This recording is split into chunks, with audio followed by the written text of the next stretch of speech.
이번 시간에는 수학적 사고력을 높이는 재미있는 수학놀이 두 가지를 소개하려고 합니다. 사실 수학적 사고력은요, 수학의 원리나 개념들을 제대로 이해하고 그리고 가장 중요한 문제를 해결하는 데 있어서 핵심이라고 할 수 있는데요. 실제로 수학을 공부하는 이유가 그 전체적인 최종 목적이 수학적 사고력을 향상시키는 데 있다라고 해도 과언이 아닙니다. 이렇게 수학적 사고력을 말로는 쉬운데 실제로 기르기는 다양한 노력이 필요하고 어렵다고 하는데요. 재미있는 놀이를 통해서 사고력을 팍팍 향상시킬 수 있는 방법을 안내해 드리도록 하겠습니다. 첫 번째는 바로 수학 개념 보드게임 놀이인데요. 2015 개정교육과정이 바뀌었습니다. 이 교육과정은요, 2017년부터 적용이 돼서 2018년, 2019년까지 계속 아이들의 교육과정과 교과서가 바뀌게 됩니다.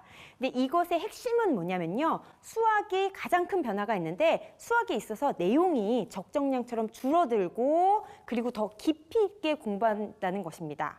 그러니까 뭐냐면 반드시 익혀야 될 개념과 원리만 추려서 적게 교과서에 들어있거든요.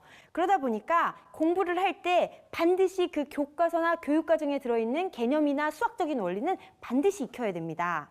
그래서 이 수학 보드게임 놀이를 할 때요, 보드게임 판에 이렇게 수학에 들어가야 될, 반드시 익혀야 될 그 개념과 원리가 초등학교 전체 과정에서는 200개 정도밖에 안 되거든요. 그것을 보드판에 정해서 이름을 넣는 거죠. 그래서 왜 뱀 게임처럼 1, 2, 3, 4 순서대로 가다가 뱀 모양으로 내려가서 4에 걸리면 다시 뱀꼬리로 휙 떨어진다든지 아니면 사다리를 타고 휙 올라간다든지 해서 이렇게 100개 또는 50개의 칸을 만든 다음에 거기에 수학 개념들을 하나하나 이름을 넣어서 게임을 하다 보면 가위바위보를 통해서 해도 좋고요. 주사위를 해도 좋습니다. 주먹으로 이기면 뭐 한 칸을 가고, 가위로 이기면 3칸을 가고, 그리고 보로 이기면 5칸을 간다. 이런 식으로 규칙을 정해서 가위바위보해서 자기 말이 이동하도록 하면서 그 판에 수학 개념들이 들어있기 때문에 계속 놀이를 하다 보면요, 개념이 입에 붙고 익히게 됩니다. 이 수학 개념의 그 내용을, 원리를 쑥쑥 이해하지 않더라도 개념들을 계속 입에 붙고 여러 번 말을 하게 되다 보면요, 쉽고 뭔가 잘 아는 것 같고, 그러니까 거부감이 줄어들기 때문에 아주 수학을 공부하는 데 있어서 효과적입니다. 또 저학년이나 아주 유아인 경우에는 이제 숫자 1, 2, 3보다는 하나, 둘, 셋, 넷, 10, 20, 30, 40 그 용어들을 제대로 익힐 수 있게 보드게임판에 만드는 것도 아주 좋습니다. 그래서 수학 용어 그리고 개념들을 입에 붙는 것만으로도 이 놀이의 효과는 굉장히 높고요. 이렇게 붙다 보면 친근하게 느껴져서 수학을 접하는 데 있어서 아주, 그러니까 내 일상 용어처럼 생각하게 되는 거죠. 영어도 영어권에서 생활하다 보면 저절로 익히는 것처럼 수학도 이 보드게임 통해서 개념들을 자꾸 익히다 보면 수학적 사고력이 향상되고 문제 해결력이 높아지게 됩니다.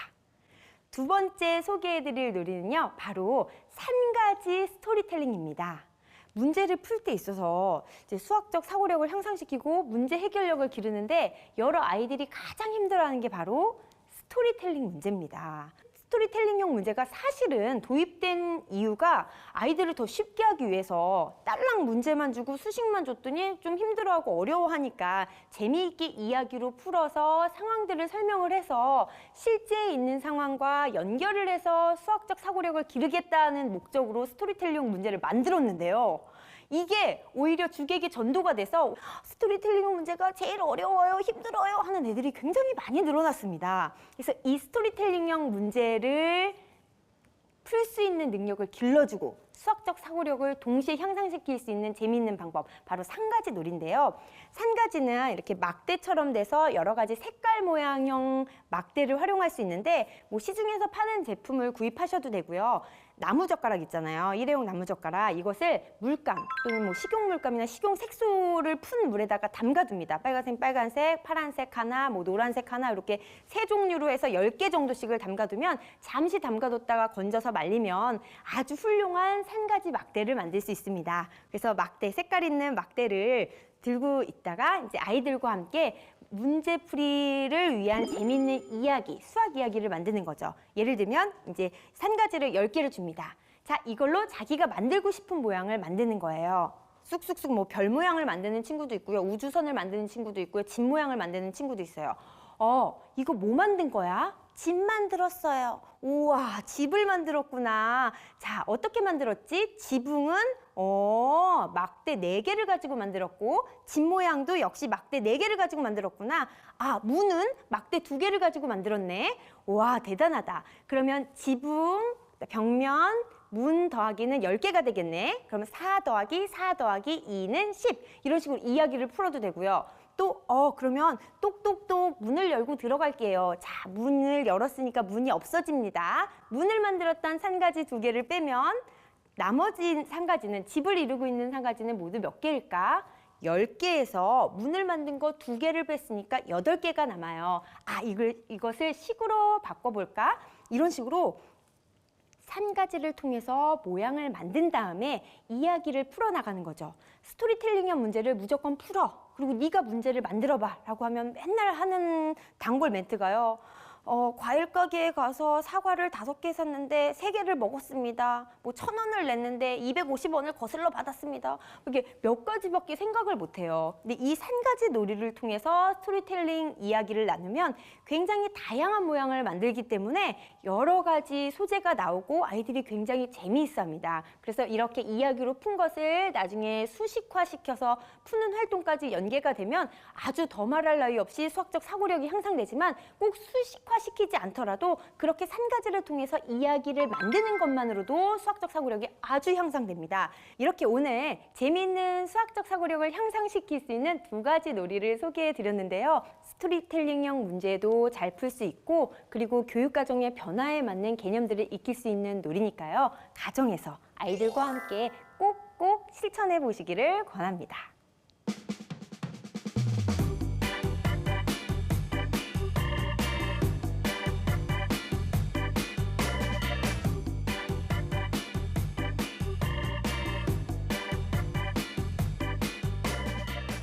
사실 요즘 아이들한테 수학 개념사전 한 권씩 다 사주게 되거든요. 그런데 이걸 들여다볼 일이 별로 없어요. 그리고 되게 딱딱하고 재미없게 느껴지기도 쉽고요. 그런데 이걸 놀이로 활용한다니까 너무나 좋은 것 같고요. 일단은 놀다 보면 궁금증이 생기고 궁금증이 생기면 이거를 또 수학적 사고력을 키우는 걸로 연결을 한다는 게 너무 대단하네요. 또 강의를 듣다 보니까 네. 이 수학적 사고력이 이 개그맨 이 아이디어 짜는데도 좀 도움이 많이 될 거라는 생각을 했어요. 그래요? 그러면서 한편으로 되게 아쉬웠습니다. 내가 김희지 선생님을 좀 빨리 만났으면 지금 좀 양세형처럼 됐을 텐데. 아니, 왜 또? 하면서 진작 못 만난 거가 너무 아쉬워요. 영광이네요. 근데 이런 식으로 놀면서 공부를 하면 네. 개념이 입에 안 붙을 수가 없어요. 굉장히 도움이 많이 되고 그리고 또 한 가지 더 응용을 하자면 수학 개념의 용어들을 익힐 때 그 초성 퀴즈하고 연상 퀴즈를 연상하면 좋아요. 예를 들면 이제 초성 퀴즈 비읍 시옷 뭘까 모르죠? 그러면은 뭐 피자판 뭘까요? 분수. 네, 정답. 이런 식으로 오! 아니, 부산을 생각했어요. 부산에 맛있는 피자집. 요거 생각이 아니네. 희응 리을 뭘까? 주사위 확률. 정답. 뭐예요? 아니, 두 분이 무슨. 나는 하루인 줄 알았어. 하루에 한 번씩 주사 맞아야 된다. 이건 이제 전혀 다른데 나는? 그러니까 이렇게 뭐 초성 퀴즈와 연상 퀴즈를 연습을 해서 이렇게 진짜, 던져주면 네. 개념도 익히고 굉장히 재밌습니다. 그렇군요. 사실 지금 깜짝 놀랐는데요. 지금 뭐 사전에 얘기한 게 아닌데 저도 그러니까 요새 어떻게 두 분이 그러네. 이렇게. 초성 퀴즈를 저희 아들한테 내고 있거든요. 그러니까 이런 수학적인 거 말고 그냥 아무거나. 운전하면서 네. 그래서 많이 하고 있습니다. 그래서 이게 첫 번째 힌트를 주고 그다음 두 번째 힌트 주고 아니면 바로 맞추는 문제도 있고 다양하거든요. 그래서 사실은 저는 이렇게 변형하는 걸 좋아해요. 네. 그러니까 뭐 할리갈리 같은 걸 하나 하더라도 꼭 5가 아니라 곱해서 6이 되는 그렇죠, 숫자 한다든가 그렇죠. 네. 뭐 이제 조금 확률이 올라가면 근데 여기 어렸을 땐 조금 힘든데 조금 확률이 올라가면 좀 더 재미있게 수학적인 것도 익숙하게 하는 네. 것이 될 것 같습니다. 이렇게 여러 가지 영역들이 합쳐가지고 공부하는 걸 융합교육이라고 하잖아요. 그러니까 분류하는 거는 논리적인 사고가 생길 거고, 초성 퀴즈 같은 경우에는 이제 추론력이 생길 거고, 이런 것들이 모여서 이제 수학적 사고력이 형성되는데, 그게 재밌는 게임을 갖고 엄마하고 한다 그러면 아이가 그 게임에도 친근감이 있지만 엄마와 관계에서도 그렇죠. 친근감이 생기기 때문에 네. 수학이라는 과목에 친근감이 생겨서 자연스럽게 수학이 내 거가 될 수 있는 가능성이 높아진다고 볼 수 있겠죠. 네. 아니 뭐 이런 긍정적 효과도 있겠지만은 이렇게 아이들 선생님들만 즐거울 수도 있는 거잖아요. 애기들은 막 원형 탈모가 막 애기 때부터 막 수학 갖고 막 하니까 부모님들은 즐거운데 아니, 그러지 않을까 걱정이 돼서. 아니 그러니까 그렇게 안 하게 하기 위해서 굉장히 즐겁게 접근을 하자는 건데요. 아, 근데 이런 얘기를 들으면 들을수록 역시 수학이라는 과목은요. 단순한 문제풀이만으로 해결될 수 있는 게 아니라 더욱더 많은 사고를 하고 생각을 하는 것으로서 키워지는 학문이 아닌가라는 생각이 들게 됩니다. 아이들이 좀 즐겁게 수학 공부를 할 수 있도록 부모님들께서 더 많은 노력을 또 하셔야 되겠다는 생각이 들어요. 자, 400초 수학을 통해서 듣고 싶은 이야기나 또는 수학 고민이 있으신 분들 저희 수학 홈페이지를 통해서 여러분들의 사연 남겨주시기 바라겠습니다. 저희는 다음 시간에 더욱더 즐거운 수학 이야기를 들고 찾아올게요. 고맙습니다.